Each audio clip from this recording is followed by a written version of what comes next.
भारतीय परंपरा के अनुसार राजा शुद्धोधन ने अपने पुत्र सिद्धार्थ की कुंडली राज्य के सर्वश्रेष्ठ ज्योतिषाचार्य को दिखाई। ज्योतिषाचार्य ने राजकुमार सिद्धार्थ के जन्म के समय के सभी ग्रह योग देखकर कहा, हे राजन, क्षमा करें, पर आपका पुत्र प्रतापी तो होगा, परंतु यह राजपद स्वीकार नहीं करेगा। इसके उत्तम ग्रह योग है, परंतु यह संन्यास के पद पर आगे बढ़ेगा।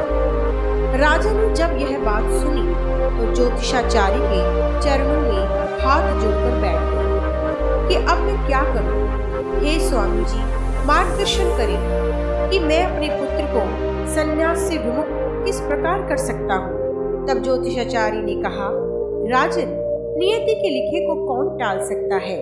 जो रचित है वो होकर रहता है, परंतु आपके पुत्र को जीवन के दुख देखने के बाद ही संन्यास की इच्छा होगी। इसलिए आप एक प्रयास यह कर सकते हैं कि उसे हर प्रकार के दुख से दूर रखें। फिर क्या था, राजा ने वैसा ही प्रयास किया।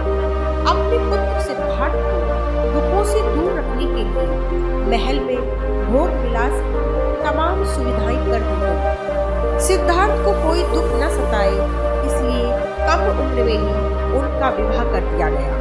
उनके एक पुत्र भी हुआ। सब साधन कर देने के बाद भी होनी तो होकर रहती है। एक दिन राजकुमार सिद्धार्थ सभी सुरक्षा व्यवस्थाओं को ताक पे रखकर अपने रथ के सारथी को साथ लेकर नगर भ्रमण पर अकेले ही निकल पड़े। हमेशा ही उनके साथ उनकी पत्नी यशोधरा होती थी।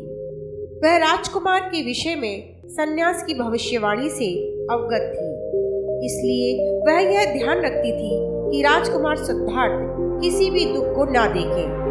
परंतु उस दिन वो अकेले ही नगर में निकल गए। रास्ते में उन्होंने एक शव यात्रा को देखा।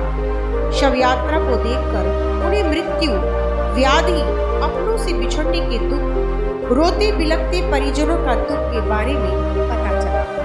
अपने जीवन में पहली बार ही उन्होंने दुख देखा था। उनका मन विचलित हो गया। वो सोचने लगे, इस मृत्यु का क्या रहस्य है? क्या एक दिन मैं भी मर जाऊंगा? इससे कैसे बचा जा सकता है? क्या एक दिन मेरा यह सुंदर शरीर वृद्धावस्था को प्राप्त हो जाएगा? क्या मैं भी कुरूप हो जाऊंगा? क्या मैं भी व्याधिग्रस्त हो जाऊंगा, शक्तिहीन हो जाऊंगा? हे ईश्वर, यह क्या रहस्य है? मैं इन सभी दुखों से कैसे बच सकता हूँ? यदि यह संसार का नियम है, तो फिर मुझे इस दुख, इस पीड़ा से मुक्ति किस प्रकार मिल सकती है? यह सभी विचार उनके मन में चलते रहे। वे मन ही मन इन पर विचार करते हुए आगे बढ़े तो उन्होंने एक सन्यासी को देखा। सन्यासी के मुख पर शांति व प्रसन्नता के भाव देखकर वह अचंभित हो गए। उन्होंने विचार किया कि संसार दुखों से युक्त है।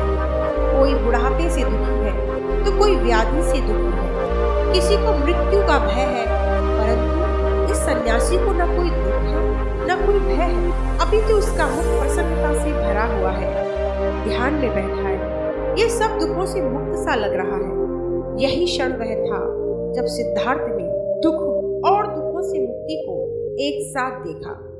उन्हें समझ आ गया कि उनको भी अपने दुखों व मन के भय से मुक्त कैसे होना है। अब उन्हें जीवन के सत्य की खोज करनी थी। उनके मन में तप की अग्नि प्रज्वलित हो चुकी थी।